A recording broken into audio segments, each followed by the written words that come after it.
Hi everyone, welcome. I'm down here in my wormery and I'm preparing to check in on a couple of my worm bins. I spent some time yesterday preparing for future worm bin feeding, so I've replenished my supply of worm chow.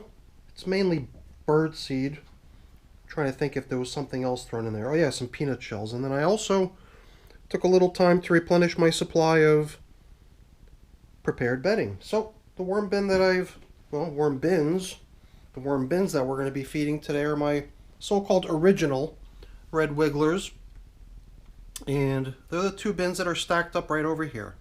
So I'm going to slip on a glove and we're going to get these little guys up on the bench and we're going to get them fed. So let's get to work. At 83 days of age, these systems have been fed 7 times so far, receiving feeding number 8 today. And besides a assortment of delicious foods that I came down here prepared with, I've also got replacement top covering papers. Last time we replaced these pieces of top covering paper, but being under plastic, they're going to remain nice and damp, creating a space where the worms definitely want to come hang out, and then we stack the deck in a way to almost guarantee that certain portions of these top covering pieces of paper would get nibbled away. And what we did was we simply sprinkled a little bit of worm chow out across the top of the paper, and just to make it really distinct and clear where we had put it, we kind of made it into a diagonal stripe. So the worms came up for that worm chow, and in the process they just nibbled away the top covering paper. So just like we did last time, we're going to simply reuse this top covering paper as supplementary bedding to go down into the feeding area. And I guess in the line of fire was also our feeding zone indicators, which are also going to get replaced today, since I've got 2 days worth of coffee plus the coffee filters that go with that coffee. So this is a pretty good amount of supplementary bedding to include with today's feeding. But like I showed you earlier, I've also got my prepared bedding on hand, all set to go, so we're going to give them some of that too. And the feeding supply for today is pretty generous too. Last time we threw in a couple unused napkins, similar to that. Once again, I've got some did I say unused? Used. I've got some used paper towel in that same sort of category. So there's going to be plenty of bedding between the reused top covering paper and the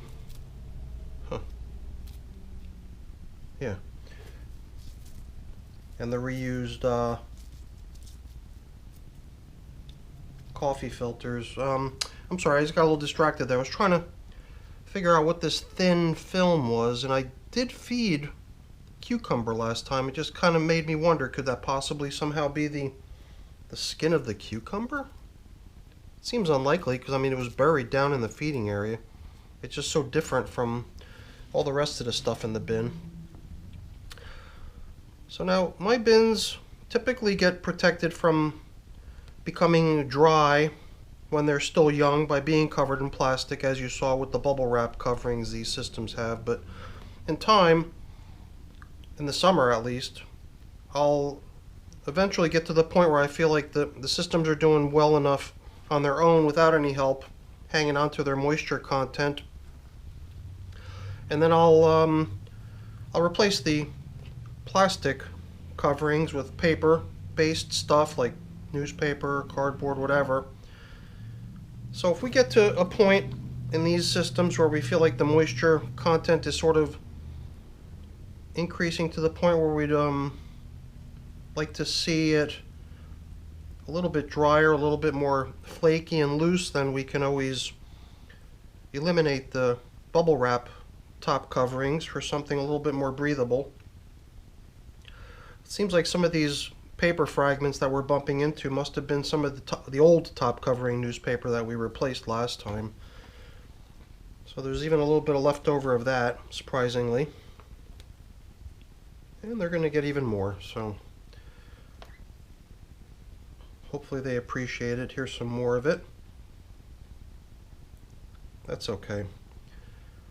Perhaps with this fairly generous feeding that they're getting today, as well as the abundant quantity of bedding that I plan to apply today, perhaps we could even extend the the period of time in between feedings in these bins on this go around, if we've pretty heavily stocked these to be able to withstand perhaps more than just the 12-day interval that we've allowed between feedings on this go around. So it's not surprising that there's no sign of the cucumber, although here, see, this is kind of what I was thinking of when I noticed that thin see-through film earlier. This to me looks like some of the skin of the cucumber that had been placed in here. It was 2 whole cucumbers, 2 pretty good sized large whole cucumbers that had been frozen and dropped in here whole. And I was sort of expecting that we might see a little bit of the skin of the cucumber, because although the juicy insides of it have a tendency to get eaten up almost immediately, because I mean, for the most part, a cucumber is almost all water, if you think about it. The skin of it, I guess, is a little bit tougher, perhaps, or whatever the reason. It does take a little bit longer for the worms to break it down. So I did find a corn cob as we were exploring the leftovers in bin number 2 over there. In bin number 1 over here, I'm expecting to find a corn cob, because in these sister bins or buddy bins or whatever, I guess in the case of these 2 bins being launched on the same day and everything, these systems would be considered sister bins or brother bins. Sometimes I even consider them as twin bins if we get that sense that the systems have an identical sized population in them. So there's the corn cob I was thinking we might spot. And today, guess what? They're getting even more corn. 2 more large, full-size corn cobs, plus a variety of different vegetable matter down in that collection there. And as you saw, it's a pretty sizable collection of food, not to mention the 2 days worth of coffee that's going in here too. So it did seem to me like we would want to create a pretty good size opening down here into which we're going to drop today's feeding. So I think the way we're going to start here is a little bit of my prepared bedding. And since we've got a bunch of recycled bedding to do away with too, not to mention those soiled paper towels, I think I'm going to go a little bit light on the prepared bedding, since we've got so many other types of bedding to throw down in here. So since I've got 4 of these soiled paper towels, I thought we would put 2 in each bin right beneath the food, putting it into a spot where like any sort of juices that might flow out of the frozen foods would make their way down into this paper, hopefully making it pretty irresistible for the worms to want to come down and nibble on. I'm also wondering if perhaps we could do a similar thing to what we did to the top covering, is just put a little bit of my worm chow right onto this paper to also boost the interest in it. Since I've got so much when I've replenished, I always feel like I'm kind of generous with this stuff. And now, in can come the nice generous feeding. So let's see, how are we going to divide this up here? There's cabbage leaf. So let's see about being fair and giving both systems cabbage leaf. It looks like some tomato snuck in here too. Let's make sure both bins get a little tomato. It's not terribly important to be, you know, fair or whatever you want to think about it as when it comes to divvying out the food supply. Let's see here, some parsley that really kind of must have just gotten forgotten about, or I guess neglected, whatever the case may be. Started to kind of spoil there. Seems like bin number 2 might have received a little bit more parsley than bin number 1, so perhaps bin number 1 will receive a little bit more of whatever this stuff is. I'm guessing that this might be stuff that came from my mom's house. I'm never quite certain of where the food supply came from, but you know, if I don't recognize it straight away, a lot of times I would have to guess that it's stuff that was compliments of my mom. So somehow it seemed to me like the stuff we'd be giving them today would be a little bit more than this, but that's fine. Between the fast-moving foods, with all the leafy stuff, combined with the corn cob, which is just going to be kind of a slow thing, because I mean these corn cobs do take some time. Perhaps we'll start getting into the habit of breaking apart the corn cobs in some occasions, because I've had a tendency in the past to always allow the corn cobs just to break down on their own accord and not interfere with the breakdown process much. But it's not that much of a novelty anymore. I kind of know what to expect when it comes to corn cobs in the worm bins. So perhaps the new way for me to think about them is slow foods that could use some help being broken apart to increase the speed at which the worms are able to access more of it. I guess that's the whole idea of fragmenting the stuff that you give to your worms, is just basically increasing its available surface area so that a larger number of worms are able to approach the stuff from all directions to be able to break it down. So now I've got some of this top covering paper that I wanted to do away with, so let's make sure we get that back down here, because I have a tendency to sort of put it off to the side along with the bubble wrap in the beginning, and then I sometimes forget about some of those sort of objects that I've removed early in the feeding process. And then we also had some of these pretty heavily broken down bits of paper too from down within the feeding area. Let's make sure we get all that stuff back down into the line of fire as well, because we've still got a little bit more food that we can pile on, and that's the coffee. And after we've dropped in the coffee, we've got ourselves our nice new replacement feeding zone indicators. Not only new feeding zone indicators, I've fashioned some replacement top covering newspaper as well.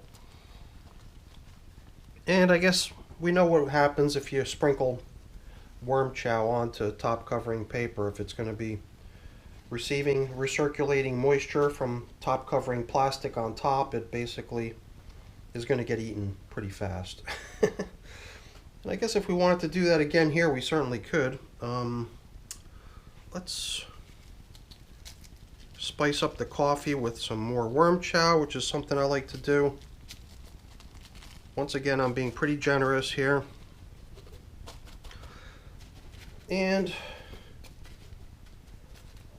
I believe that bins that are this age are still probably young enough that they're going to still need a little bit of protection to prevent drying, but there is a lot of casting material beginning to pile up, and it makes me wonder if at some point we'll decide to just eliminate the plastic coverings and swap them out with paper only or cardboard or something along those lines. But for now, I like the way the material looks. It doesn't feel like it's getting overly damp or muddy. It all seems like it's flowing quite nicely. All of it has a nice moisture content. So let's kind of stick with what's been working well here as far as top coverings. The bubble wrap also, just by its nature with the bubbles facing downward, results in there being little air gaps underneath the plastic. So perhaps the bubble wrap is sort of the best of both worlds sort of thing. It allows for a little bit of ventilation underneath it, but to a large degree it is preventing the loss of moisture in the bin due to evaporation. It looks like there was a pretty good sized piece of pretty heavily broken down paper there that I figured we would just get back down into the feeding area. Let's just go ahead and check that other outer edge closer to you guys, and then we'll be done. I've gotten into the habit of always wanting to check the outer edges of the systems, and it does always seem like as long as things are happy and healthy out there with ample moisture and everything else, there's always going to be a good number of worms hanging out there, despite the fact that the feedings almost always end up down in the middle in my bins. The worms don't always necessarily gravitate towards where the food's being applied. They perhaps come in for some food and then wander back out and hang out elsewhere. Because I guess in the end, if you think about it, everything in the bin is pretty much food to them. The bedding, and to a certain degree, even the old castings that they left behind. The castings could actually get re-eaten by the worms over and over. I think they say up to 7 or 8 times, or maybe even more. I forget what the actual number is, because the stuff that they eat goes through their system so rapidly that a huge amount of nutritional value remains in their castings, so that it's just another available food source to them if there's nothing else. So I'm tempted. Do we want to create another design, another little pattern here out of worm chow and prompt the deterioration of our top covering newspaper? Perhaps we'll do it again. I think that was fun. And we'll follow the same theme as before. We'll create a distinct pattern. We'll do another diagonal line, and then we could probably anticipate that not only will the top covering newspaper get eaten across that diagonal line where the worm chow is, but the feeding zone indicator right below will probably get nibbled on and eaten up to a large degree as well. Alright everyone, not much left here to do other than get stuff covered up and put away. But getting stuff covered up, cleaned up, and put away is boring, so I'm not going to keep you around for that. Before I go there really quick, let me just say thank you. Thank you so much for watching. Hopefully you enjoyed the video. If you did, as always, please don't forget to leave me a quick thumbs up before you go. That's always really appreciated. If you haven't done so already, please also consider subscribing to the channel. That's really appreciated as well. Alright everyone, have a great day. Thanks for watching. Bye-bye.